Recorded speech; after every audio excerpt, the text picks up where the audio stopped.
Assalamualaikum warahmatullahi wabarakatuh. Kami dari kelompok 2 Paracetamol akan menjelaskan materi kimia tentang ilmu kimia dan peranan ilmu kimia. Berikut anggota-anggotanya.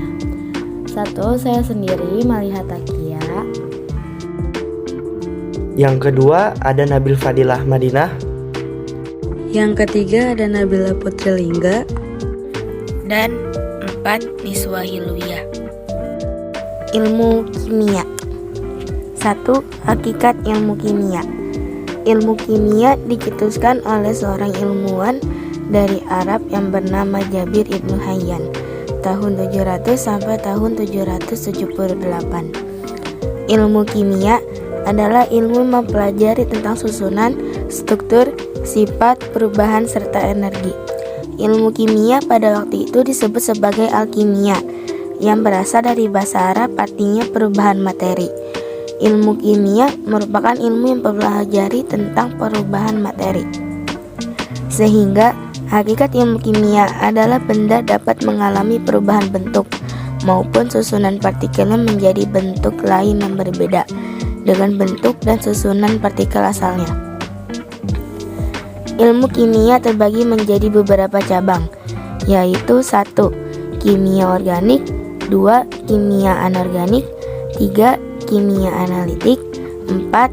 Kimia lingkungan, 5. Kimia nuklir. 1. Kimia organik. Kimia organik mengkaji struktur, sifat, komposisi, mekanisme, dan reaksi senyawa organik. Suatu senyawa organik didefinisikan sebagai segala senyawa yang berdasarkan rantai karbon. 2. Kimia anorganik. Kimia anorganik mengkaji sifat-sifat dan reaksi senyawa anorganik. 3. Kimia analitik. Kimia analitik adalah analisis cuplikan bahan untuk memperoleh pemahaman tentang susunan kimia dan strukturnya. Kimia lingkungan. Kimia lingkungan memusatkan kajian pada masalah-masalah lingkungan seperti pencemaran, penanganan limbah atau sampah, penanganan air bersih, serta masalah lingkungan yang lain. Kimia nuklir. Kimia nuklir mengkaji cara partikel subatom bergabung dan membentuk inti. Berikut adalah salah satu contoh-contoh dari kimia tersebut. Gula adalah contoh dari kimia organik. Kaca adalah contoh dari kimia anorganik. Tes medis adalah contoh dari kimia analitik. Tanah dan bantuan adalah contoh dari kimia lingkungan.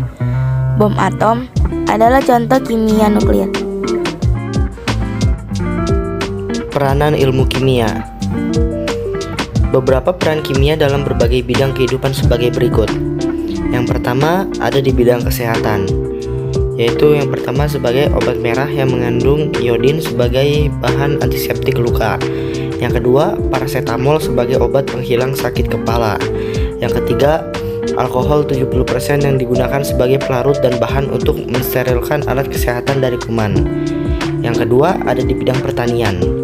Petani menggunakan pupuk untuk meningkatkan kesuburan tanah dan memberi nutrisi yang dibutuhkan tanaman untuk menanggulangi hama dan penyakit tanaman. Digunakan pestisida. Penggunaan pupuk dan pestisida yang benar dapat meningkatkan produktivitas pertanian yang menguntungkan produsen dan konsumen. Yang ketiga ada di bidang perdagangan. Yang pertama, minyak bumi sebagai bahan energi utama hampir di seluruh negara di dunia. Yang kedua, gas alam yang juga digunakan sebagai bahan bakar. Yang ketiga ada batu bara yang sama digunakan sebagai bahan bakar.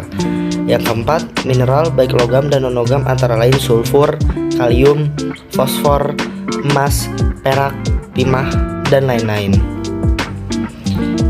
Yang keempat ada di bidang industri. Mesin-mesin besar di industri membutuhkan logam yang baik dengan sifat tertentu yang sesuai dengan kondisi dan bahan-bahan yang digunakan. Sifat logam dipelajari dalam ilmu kimia. Yang kelima ada di bidang biologi. Proses pencernaan makanan, pernapasan, metabolisme, dan fotosintesis merupakan proses kimia yang dipelajari dalam biologi.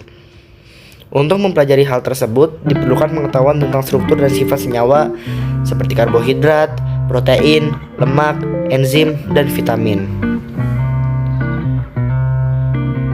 Yang keenam ada di bidang arkeologi. Penentuan usia fosil yang bisa dilakukan saat ini merupakan salah satu hasil penerapan ilmu kimia. Fosil yang ditemukan dapat ditentukan usianya dengan radiosotop karbon 14. Yang ketujuh ada di bidang hukum. Penerapan ilmu kimia dalam bidang hukum antara lain dalam pemeriksaan alat bukti yang menggunakan metode tes DNA.